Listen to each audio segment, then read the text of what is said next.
upper management just showed up. You think she'd make a cameo appearance? Fingers crossed.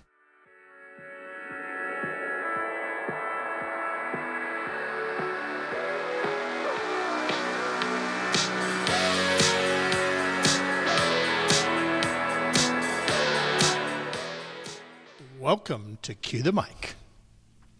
Welcome back to Cue the Mic. We got to start. Welcome back to Cue the Mic. Yeah. What episode are we on there, Emma? Oh, we are on 8. We're doing well. Whoa. Well, with how we released episodes, we've done this 7 weeks in a row. Wow. I've never done That's anything crazy. 7 weeks in a row. You know that. Except, yeah, I feel the same way. But, yeah, we're doing it.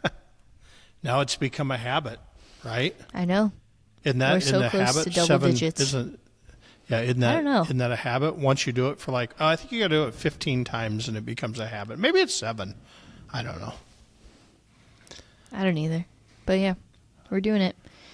I think it's official. We can say we have a podcast. We have a podcast. Getting lots of feedback. Lots of good feedback. Yes. Feedback. Right? Grandma doesn't like that I'm talking about your. It's not that she doesn't like it. It's not your weight loss journey. You're talking about your workout regime. Yeah. Well, yeah. Sorry, Grandma. Hi, Patty. Yeah.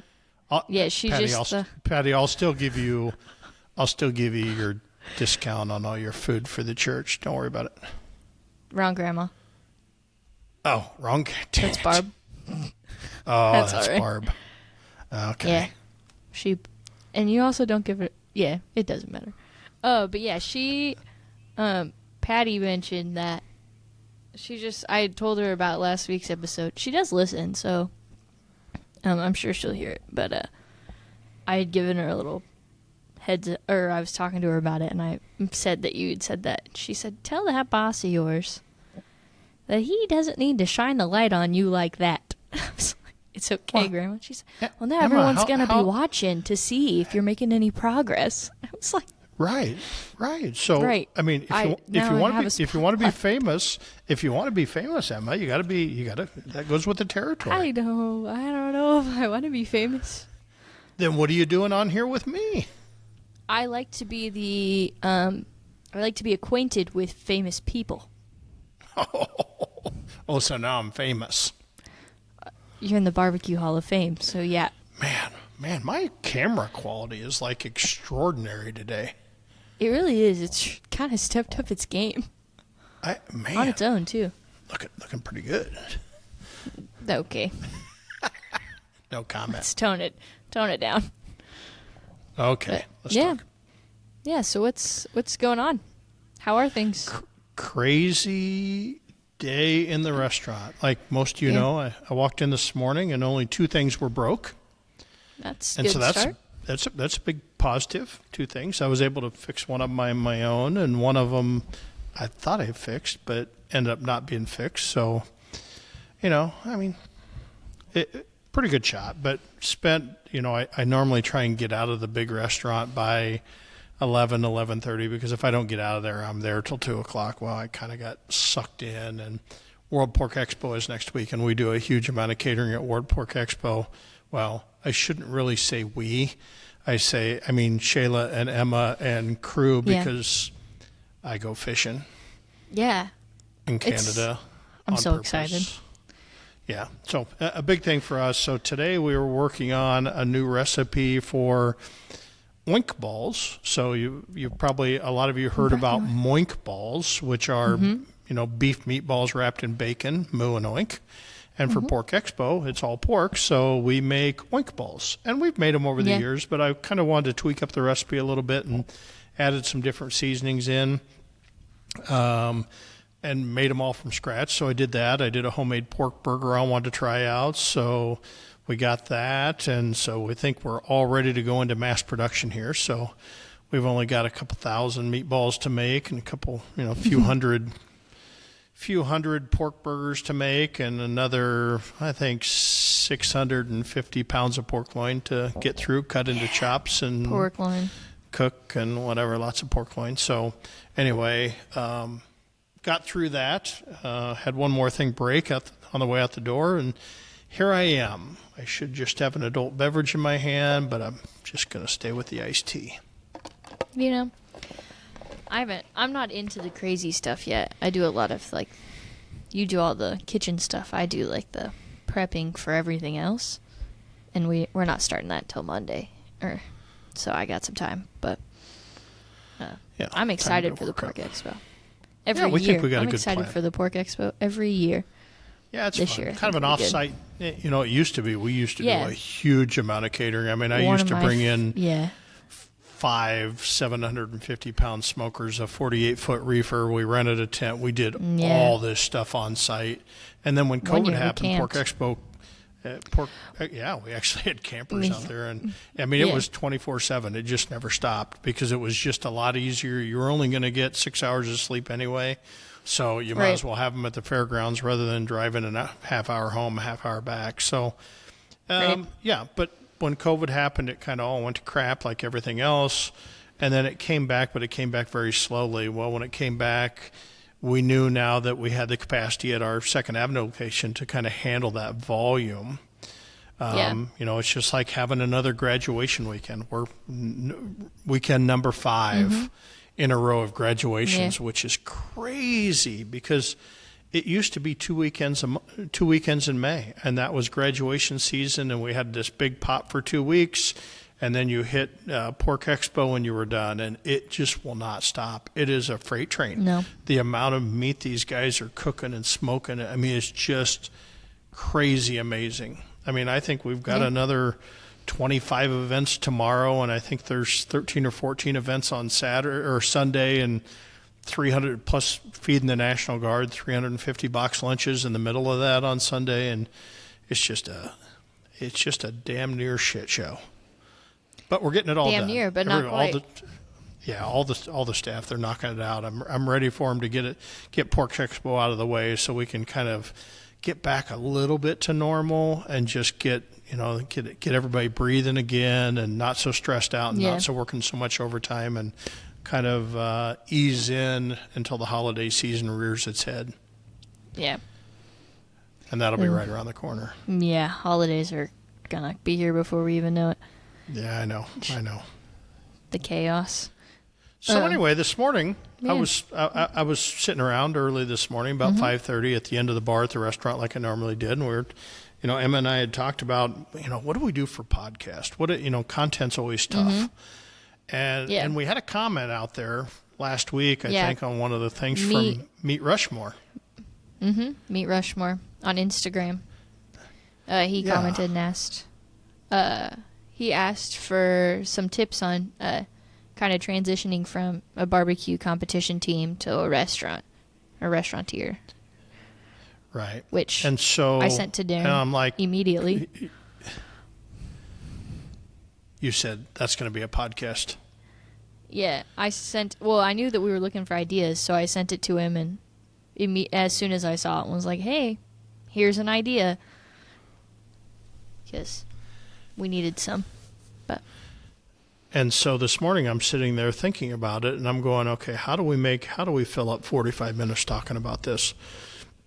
And I start typing. I just get out the Word document and I start typing and I start typing and I start typing. And pretty soon within 15 minutes, I got a page and a half of just different things associated with it. It was just memory. It kind of brought back memory lane of how we went starting a competition team and went into vending and catering and eventually opened the restaurant. So we're kind of going to go through that and just kind of, like the last episode where we were talking about management and managing the restaurant. We're just talk about things that come to mind about what it takes to make that transition and things you really need to look for, some tips from somebody that's been through that and really consulted a lot of people over the years about doing it, because everybody wants to do it. Everybody wants to be in the restaurant business. And I think they see maybe the lifestyle that Darren lives and kind of the ability to go out and compete and, do different things and go to Florida and do all this fun stuff. And this kind of gives a little bit of the insight about what it took to get there, because you don't get there in a day. You don't get there in a day. You don't get there in a year. You don't get there in 5 years. So it's kind of a long-term play. Or, maybe you're not going to live the lifestyle, but that's fine. Yeah. You can take it wherever you want, but we're here to help you. I'm here to help you as much as I can. Lay the groundwork. If you're thinking about it, just give you things to think about. Yeah. So yeah, if you want, we can just get right into them. I have them written down here. Darren's first tip is produce good food. You got to have good food, okay? If not, figure out how to make good food. There's too much bad barbecue out there, so don't just try and, you don't need to be the best food in the world, but be consistent, right? Yeah. And it's not hard. It's not hard. It's very easy, actually. Just produce good food. Yeah. Upper management just showed up. You think she'd make a cameo appearance? Fingers crossed. I think she's probably. You don't want to make a cameo appearance. She just walked in with a 12-pack of Cayman Jack margaritas. Oh, no sugar. Sounds like you guys are a good time. You don't want to come. Just come on. Just come here for 1 second. Oh wait, she's got to put her sunglasses on. For those of you who are listening, upper management is in the house, and upper management doesn't even listen to our podcast. Wants nothing to do with the podcast. Nope. Hey, Sherry. Hey, Emma. Oh, she can't even hear you. That's good. She probably kind of can. can't Your even headphones are loud. Okay, so She waved. We got to wave. she waved, and now she's back off. She's back off to ride her bicycle. Gonna go ride her bicycle. That sounds like fun. So Okay. yeah, we love Sherry Poppins. Sherry So then back to your Poppins. tips. Yeah. So back to your list. Your next tip is be compliant. That's Be how we're doing it. compliant.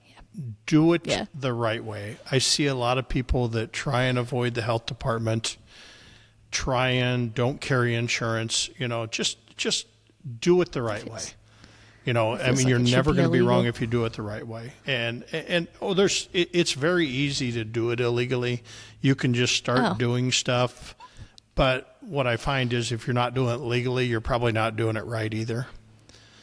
So, figure out. I mean, health departments, you can do a lot of stuff with little. Mm-hmm. Okay, it's hot food hot, cold food cold, and right bleach and sanitize and water and stuff. It's very easy to do, and insurance really isn't that expensive to cover. But cover yourself. Make somebody sick. Yeah. And not have it, you're going to figure out the wrong way. So, my advice is, hey, do it up front. Figure out how to get legal. Become friends with your health inspector, right? Yeah. Or any inspector.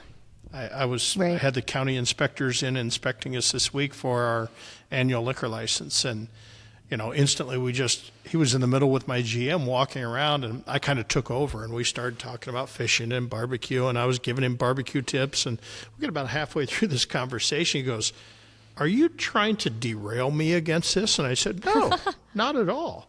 I said, we better find something wrong for this report. And he goes, "Well, I haven't found anything wrong." I said, "Well, let's find something wrong. You got to have something wrong for the report." I'm just screwing with him, right? He goes, "Well, I don't like the boxes on top of the walk-in cooler. They're a little close to the sprinkler head." And I said, "Okay, good. We got something wrong. We'll get it fixed." And so we got it fixed easily, Right on. whatever. And he walked out the door just as happy as a lark with about 10 more barbecue tips, including listen to Cue the Mic.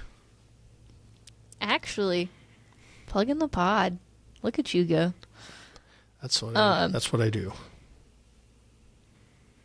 Okay. Oh, Emma, how many podcasts have I been on in the last 2 weeks Fair the enough. sole reason of plugging Cue the Mic? Right. Fair enough. Right. I mean, at some point we're going to get up to 100 followers. We're going to do it. Fingers crossed. I think we're about halfway there. Over halfway there on some things. You're not putting this out on the Smoky D's site enough. No. I just am trying to let us get a good base, and then organically grow. We don't want any pressure. Right. Perfect. No pressure. All right, so back to your list again. Have the money to invest up front. Right. So many people want to use the money or whatever, just I want to do a catering and then I spend all the money on fun things. And I'm like, if you want to start in the catering business, buy the right equipment to start off with, okay? Because you're going to need refrigeration, right? You have to refrigerate stuff. You need good refrigeration. Your kitchen refrigerator is not good refrigeration. You need a way to keep stuff warm. So if I'm going to buy two things to start off with, first you got to have a smoker, right? And you don't necessarily want to do stuff on 15 different smokers, right? You find a smoker that will handle, and you can have limits of capacity. You know, you can feed a lot of people. You know, let's say, 10 pounds of pork will easily feed 30 people, right? So that's virtually 2 pork butts cooked, and not going to take up a lot of space. So you can feed 100 people pretty easily, and you can stage stuff so it's coming off, but you got to be able to keep, it hot. You got to be able to keep it cold. Have the base equipment. Because if you're just thinking that, I think the number one mistake, not the number one mistake, but a mistake that a lot of people make is, I'm going to cook my pork on my gateway drum today, and I'll cook it, and then tomorrow they cook it on their pellet cooker. And I'm like, well, wait a second. If somebody tasted it today, it's going to taste totally separate than it tasted yesterday. So you kind of got to figure out what your plan is, and you can use 3 different smokers is fine, but cook the same meat on the same smoker and be consistent. Yeah. Be consistent. That's a pretty consistent overall. This one's one I think sometimes we need to think about some days. Keep your menu small. It's way too late. It's too... Yeah, we're too far gone. It's way too late. For you starting, for those just starting, keep your menu small. Yeah, keep your menu small. I mean, if you just offer 2 or 3 barbecue meats and 2 or 3 barbecue sides, that's where you start. There's always room to add, but don't make it complex, right? Just make it good. You're going to have pork. You're going to have chicken or turkey.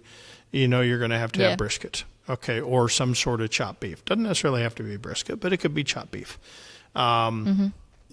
Keep it with that. When it comes to side dishes, they're going to look for beans, they're going to look for mac and cheese, and they're probably going to look for coleslaw or potato salad. So even a couple cold, couple hot sides, very simplistic to do, very simplistic to prep, but keep your menu small. Right. Keep it super small. Yeah, we've got a huge menu, and I love to do different things, but you still got to teach a lot of people to do that. And so just be bold. Take my heed advice. Keep it small. Keep it small.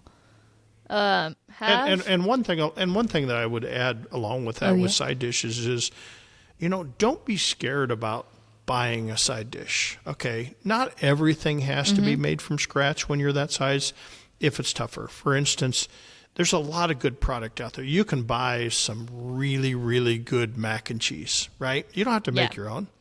You can make it, but then put a twist on it. Put some barbecue rub in it. Add a little white pepper for a little spice. Put a topping on it. Actually, like we do at the Crafty Mac. Buy an already made mac and cheese, but then mix in some shredded cheese to make it gooey. Put some panko bread topping on top, or some, potato chips or something. But, do something just to make it your own. Make it unique, but do it the same way every single time. Pick a recipe, stick with the recipe. Be consistent. Be consistent. We're going to say that. We're probably going to say that 50 times. We can make it, if any of you guys are drinking while you're listening, like Sherry probably is, in the background. Every time you hear us say, be consistent, take a drink. Take a drink. Right. My mom does that with stuff.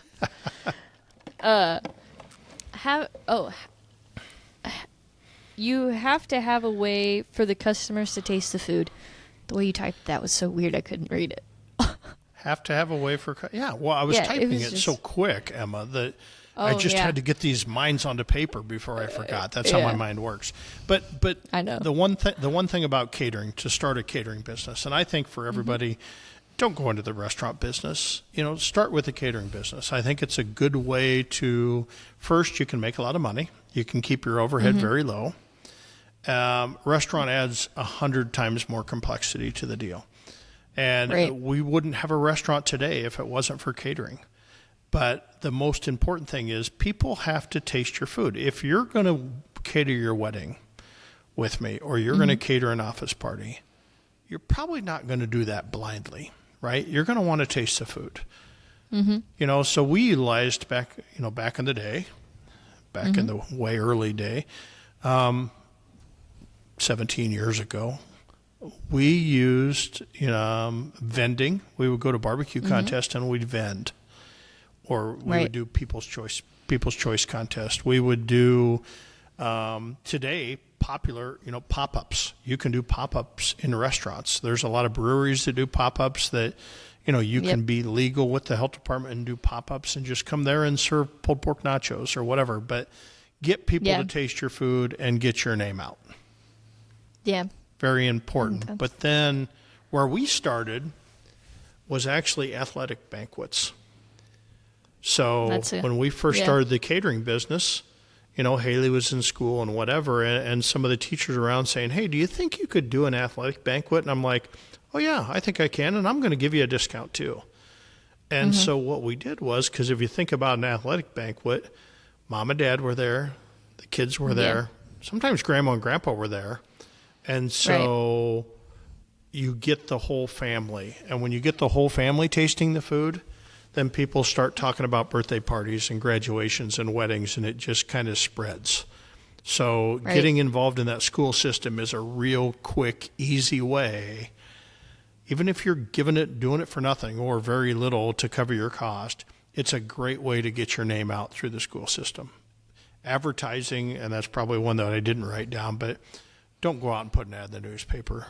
It's not going to do you any good. Get people to taste your food. If you're going to do that, spend the money and stand on a street corner and give it away to somebody. At least you'll have somebody that's tasted your food with the potential to eat it. Right. I like that.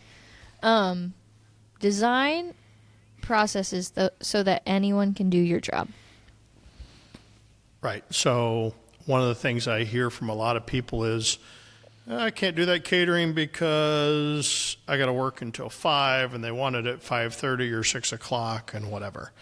So you've got to get people involved, whether it's your spouse, if she will, whether it's your kids, whatever. Teach people how to do what you do.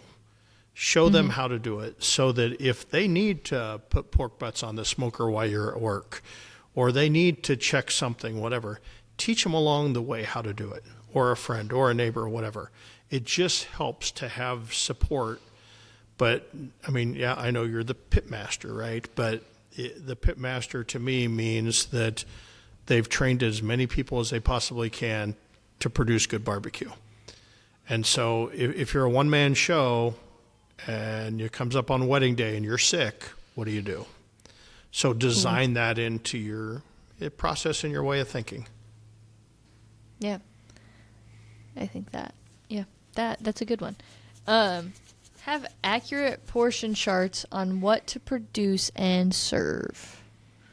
Right. So and we talked about this a little bit before, this one's but interesting.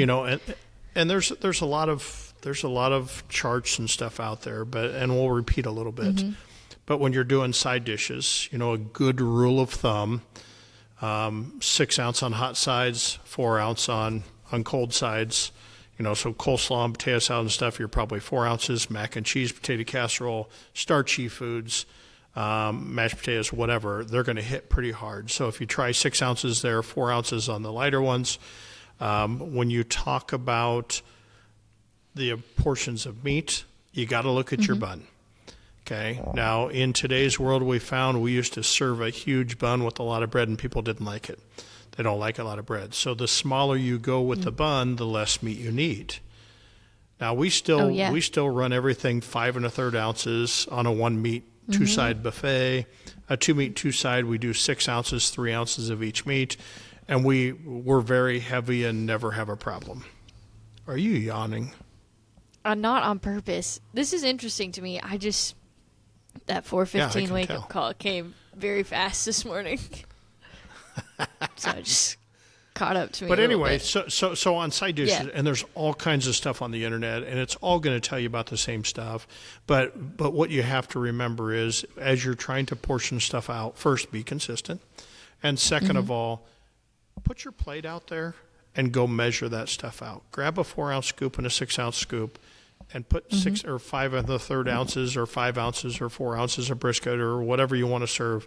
Fill it on the plate and see how much food you have. And that's a pretty big plate with those portions. And you want people to be able to go back and get some leftovers, but ultimately at the end of the day, you don't want a lot left over, because if there's a lot left over, you just wasted a lot of time prepping, a lot of time cooking, and a lot of money that you didn't have to spend.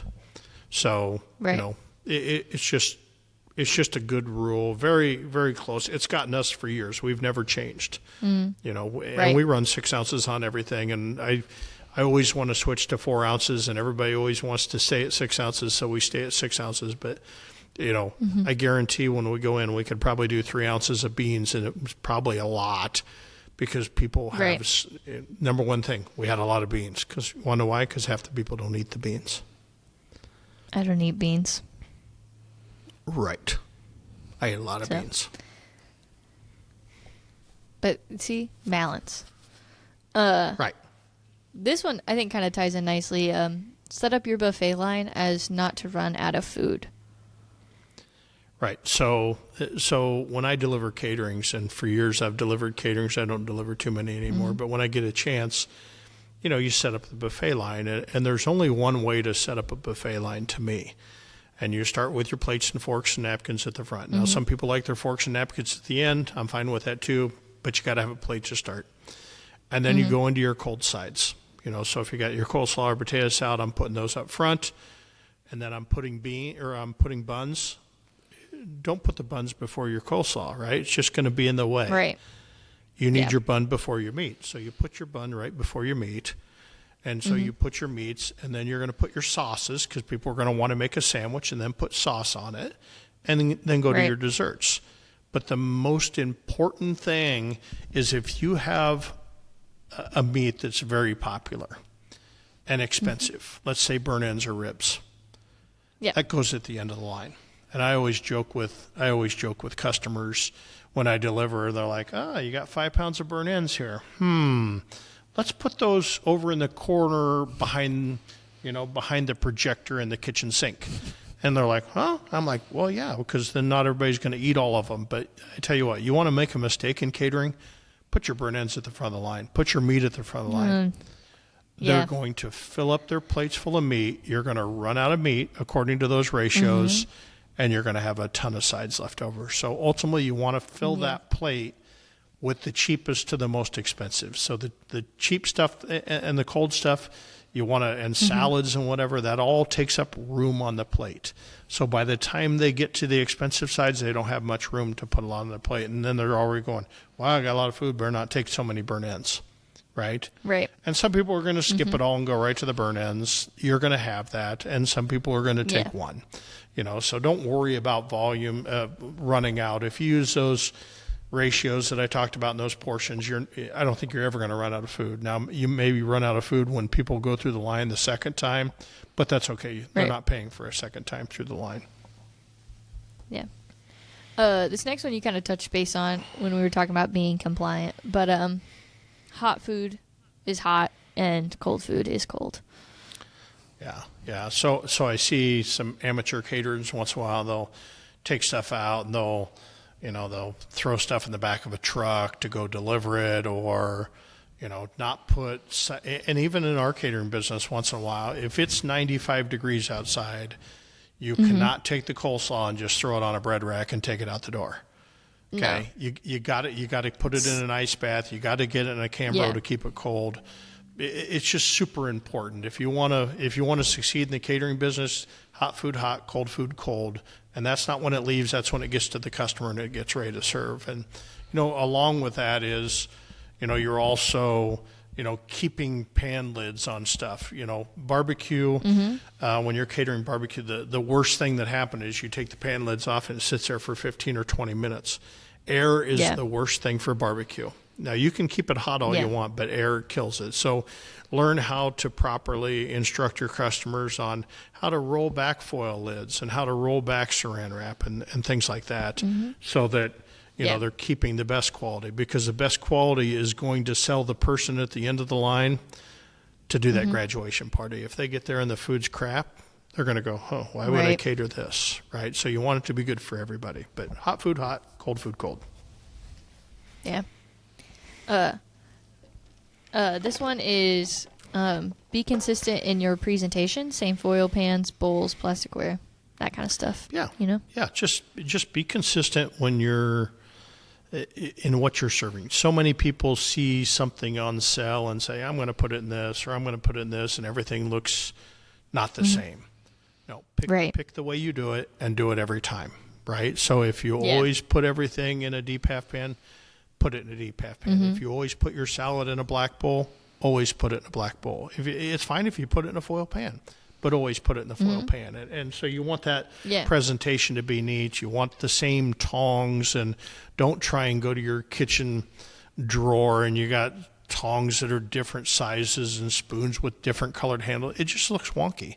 And it's very easy to buy for minimal cost, very nice catering software. Kind of a plug out. There's a company called Lotech Sales, Lotech Sales, out of Colorado. We've been using them for 13, 14 years.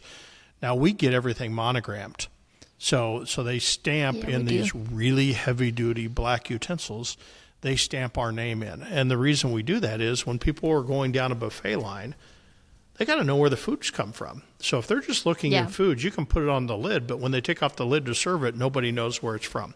So either use monogrammed utensils, either put in signs up, food provided by, whatever, or some little table tents that have your name on it and what it is, so that you can do that. And you can buy non-monogram tongs for 75 cents a piece.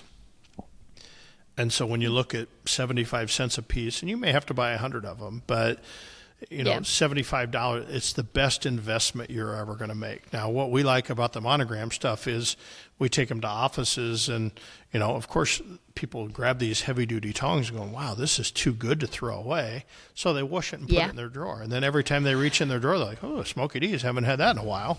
And then pretty soon you get the customers calling up saying, hey, do you want to take these 100 pair of tongs back? Which we never reuse them. We take them back, but we don't reuse them because they're like one use only, even though they are 20 use things. But just because once you put them through the dishwasher, sometimes the stuff rubs off and they're not glossy and they don't look nice. So just be consistent in your presentation. We own a couple of, well, not me, but there's a couple of Smokey D's tongs and spoons at the Derflinger house. I could imagine. Probably stolen. Yeah. No. She purchases from us. Oh. The next one is oversell yourself on social media. Yeah. This one is the hardest thing to do and the easiest thing to do. And I've got an Emma, right? So it's pretty easy for me. But, show off those trophies. Figure out how Emma and I always talk. We talk a lot about food photography, and you don't need a fancy food photographer. It'd be nice, but I can tell you, Emma gets really mad at me when we'll set out a plate of food, and she's got her expensive camera that we bought, and she's trying to take all these pictures, and I flop up and I take one with my iPhone and go, hey, what about this? It's but you can. It's all about the angle. It's all about making it look good. It's all about highlighting the food. Yeah, and I just I'm an amateur photographer as it is, so she's learning. A lot of but it can be. The iPhone pictures tend to do better, so take them with that. Yeah, and I feel what like I've learned, especially as of recently.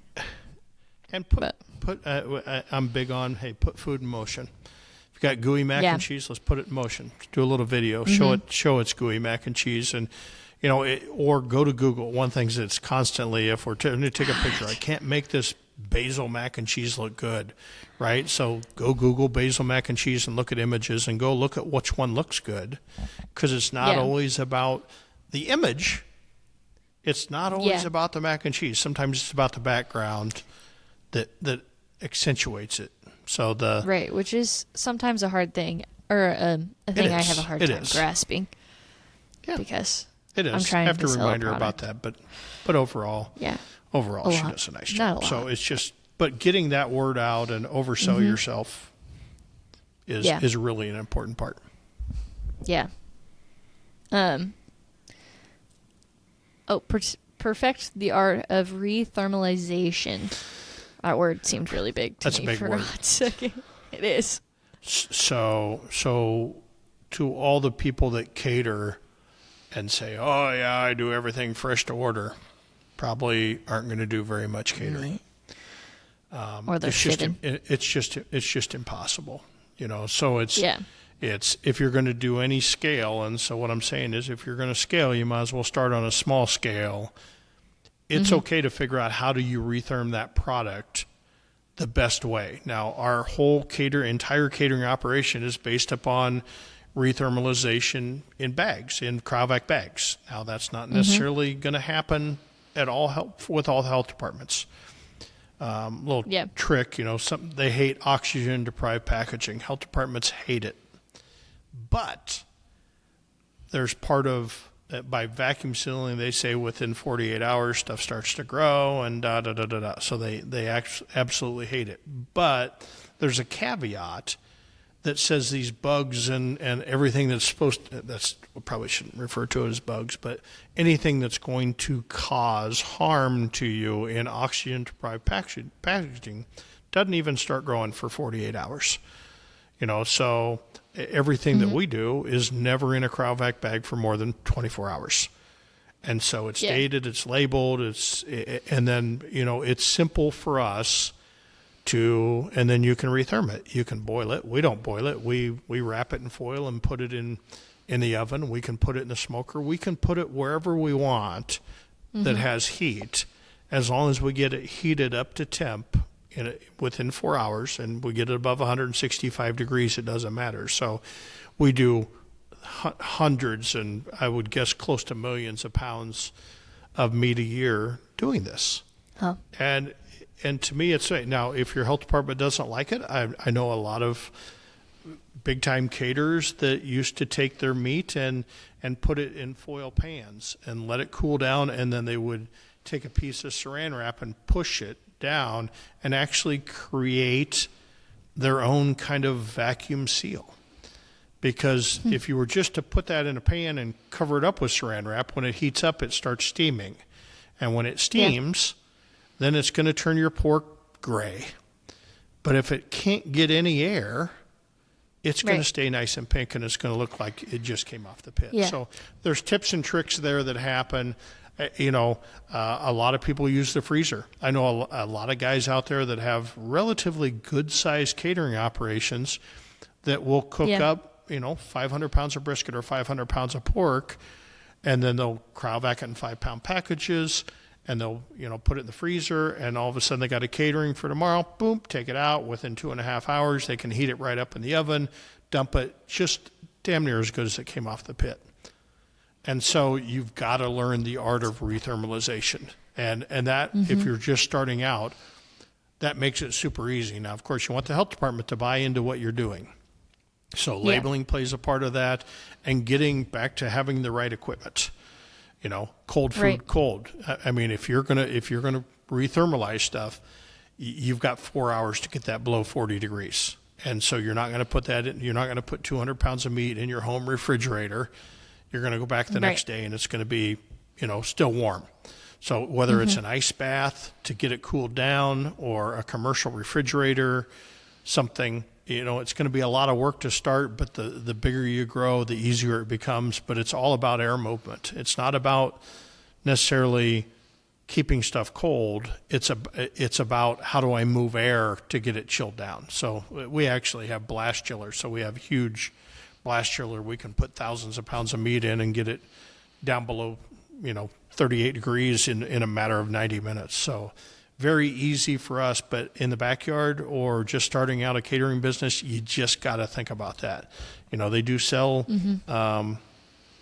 blast chillers in smaller that only handles 1 or 2 trays, but you got to spread that meat out. You got to get it cool down, and then you can package it.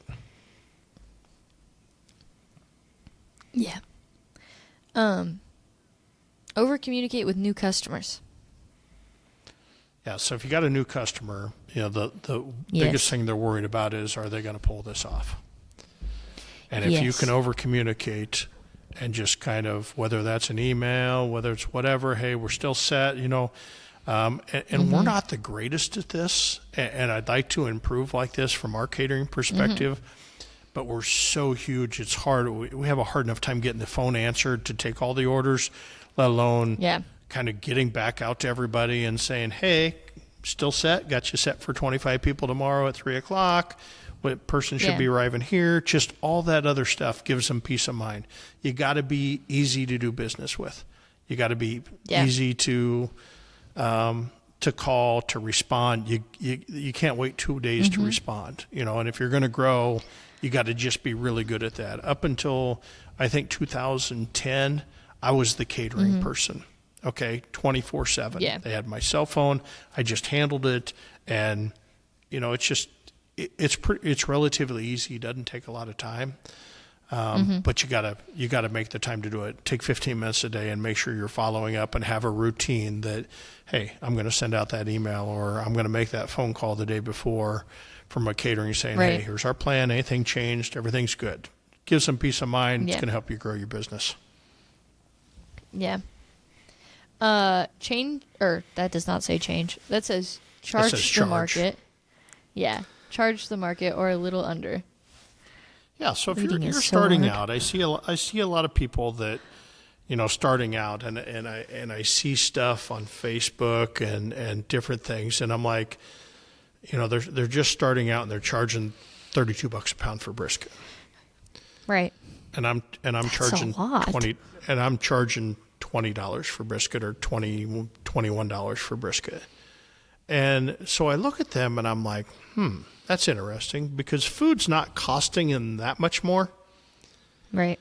They're just, so you don't, you want to charge the market. Remember, if you're the new guy on the block, you can afford to be cheaper because you don't have the infrastructure. I mean, I have huge infrastructure at Smokey D's, right? And I'm still able, and so I always, right now, I'm to the point that I make it up in volume. But when you're first starting out, know your cost, right? Know your food cost. In the barbecue business, if you can get north of 30 and south of 40%, you're doing a great job. So as you're figuring food cost, if brisket today, and I know brisket today cost me $8.67 a pound to produce, all the way through seasoning and everything. So if you know that, and at 30% food cost, that's going to put me, up there at times 3 or whatever. It's going to put me up to whatever food cost. So know your food cost. Yes, you want to make some profit on the deal. Yes, you need to cover and you want to grow. So don't try and be $10 under. Don't give it away. But if the competitor's charging $12.99 for a meal, that doesn't mean that you can't charge the same meal for $11.99 because I guarantee if you're just starting out, you can do it. Now you can always inch up your prices as you become more popular and whatever, but you don't want to raise your price because some people are going to see the price and they're going to go, I'm out. I can get it cheaper at Famous Dave's, right? Or any other. I pick on Famous Dave's, but anywhere else, right? And so make sure you're in the market, and I think it's okay to be a little under the market when you're first starting out, just because you don't have that overhead infrastructure. Yeah. Have realistic expectations of profits. Yeah, kind of back to living the lifestyle, right? I'm telling you, even in the restaurant business, in the barbecue restaurant business, if you make 6 to 10% bottom line margin, you're doing great. There's just a lot of things that happen. So I think it's very important you're going to have a lot better margins starting out of your driveway because you're not going to have to pay rent. You're not going to have all the equipment infrastructure and the electric infrastructure and everything that goes. So it's all about scaling. It's all about, you can do it. Yeah, I'm always one, I'd rather be on the cheap side than the more expensive side. Going in as I'm trying to grow the business. Now once I get enough business, I can start popping up my prices a little bit and becoming part of the market, but know your structure. But 6 to 10%, we did 100,000 in sales our first year out of our driveway. That was a lot, which if you look at that in today's terms, that's $6,000 to $10,000 in profit. That's not a lot for a year's worth of work. Now, I'm guessing back then our profit margins were probably 40%. Yeah. Right? And because we didn't have all this infrastructure. We had a trailer, but we didn't have a lot of stuff. So it kind of takes us into, the next one is kind of investing back in your business. So that's the time when you first start out and you do a $2,000 catering and it only costs you $400 to pull it off. You got $1,600. You can go buy a toy or you can invest it back in your business. And for the first 5 years and probably 6 or 7 years, we never took a dime out of that business. Everything was once we could, but we never had to go to the bank either. So when we opened our second and third locations, we did that out of our checking account because we saved all that money that we made and we were able to furnish all those locations without ever going to the bank and taking out a loan because we worked our ass off in the first few years. That's insane. And put all that money back into the business. And that's how you're going to be successful. Don't go into a huge amount of debt. Do not start borrowing from your 401k. Do not do it. Figure out a way to make a little money on the side. Figure out how to take that money, make it into more money. It's kind of like the real estate business. Real estate guys become really rich because they make money. They buy more real estate. They buy more real estate and whatever. And pretty soon you got a lot of real estate, right? Yeah. You got to do the same thing with the barbecue business. The next one you have is you don't build a business by saying no. Never said no.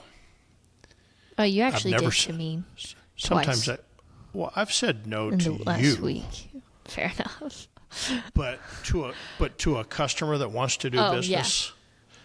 Oh yeah, no. We never say no. We never say no. Why would you say no? We have people that call us at 8:00 in the morning and want to feed 75 people at 11. And the answer is, yes, we can do that. You want to know why? Because we know how to rethermalize. We want to know that because we have a process and we can make that happen. Now, you're not necessarily going to be able to handle stuff that quick, but you got to think about that when you're designing your business. Don't say no. You're never going to grow saying no. Now, you may have to say, hey, I can't do this. If somebody comes to you and you provide pork and brisket and they want you to do ribeye steaks, it's okay. Nope, sorry, I can't. We don't do that. It's okay to say no, but when people call up and say, hey, I'd like you to care. No, I was thinking about going to the lake that weekend. No. Figure out a way to get it done. Whether it's a friend, whether you can still go to the lake. Yeah. That goes back to the training of a friend, whoever, to be able to, hey, can you heat up this meat and, get it all ahead, have them set up for success and things. We did that so many times, and it paid off in the long run. Yeah. And then the last one you have. The last one is kind of my favorite, and, it's just cheesy. It's cheesy, but it's so true. Cheesy. That, own your own business, you'll never work another day in your life. And people don't realize that. And someday, Emma, when you own your own social media conglomeration, or maybe you'll own Smoky D's, right? And maybe you don't have the desire, but once you own your own business, it's crazy how good it becomes, how so much pride, just for us to be able to grow and see what we've done. It's never work. It's never work. It's, we've been going strong for how many years, and it's like I have no intentions of ever retiring. Why would I? Now, I might come to the office a little less. I might be I'm not going to be a little less picky, but I'm still chief oversight manager, and I'm super What impressed. a title. Chief oversight manager. Yeah, I walk in and see what's wrong. I point out what's wrong, and everybody hates that I point out what's wrong, but all I'm trying to do is make it right for the customer. Yeah. Yeah.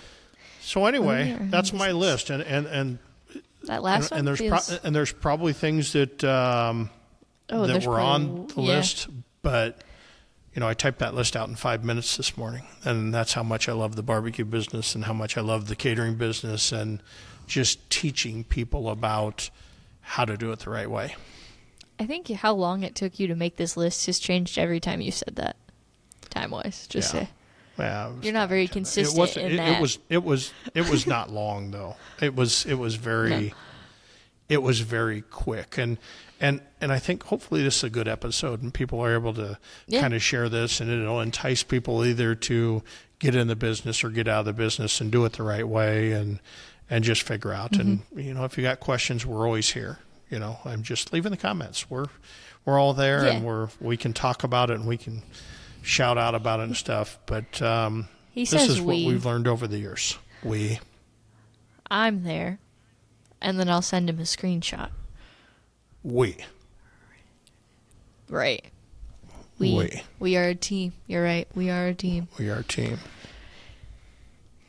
Emma will read it. That's enough. I think that was good. I learned a lot. I mean, I don't think I'll be starting my own business anytime soon, but why not? Now you have the guideline. Now you know. You got the playbook. No desire. No desire? Maybe, That's what's wrong with the youth of America. What about living the American dream? We're not even going to start this. I feel like the American... Yeah, I don't feel like the American dream has probably changed over time. But... And I have no problem with people who start their own... I think it'd be cool. I just don't have any passions that would lead me to start my own business. Find your passion. Maybe find your passion. This is my passion. I've always wanted to have a podcast. I know you're doing a good job. We got some. I was on the barbecue and baseball podcast last night and recording that. And they gave a shout out to Emma saying Emma's doing a really good job. And I said, "Oh, great! She's feeding you and she gives you shit and whatever and makes you nervous." So anyway, but lots of fun. We're having lots of fun with podcast and just life in general. Yes. For sure. But yeah. Okay. So I think that's I don't have anything else for this one. So I think that's it for this week's episode. Also long. It's like also what? When you type, it's also a very long episode. When I come up with the content, you type out the outlines. Long. Yeah. That's okay. You're passionate about it. We'll just keep it rolling. We're starting to lose them now. We're starting to banter, so it's time to go out. So thanks for listening. Yeah. This was episode 8 of Cue the Mic. See you guys next week. And where do we listen to this at, Emma? You always forget the closing. Don't forget to subscribe to us on YouTube if you're into that. Hit that notification bell. Follow us on Instagram, TikTok, and find us on all podcast platforms if you need to. And you might want to go to YouTube because my camera on this episode is really good. Yeah. Well, you said that at the end. No one's gonna see it. Usually I got a spot. Oh, they're gonna have to go back and re-listen. Okay, but then I'm out of here. That was episode 8. Cue the mic. See you guys. See ya.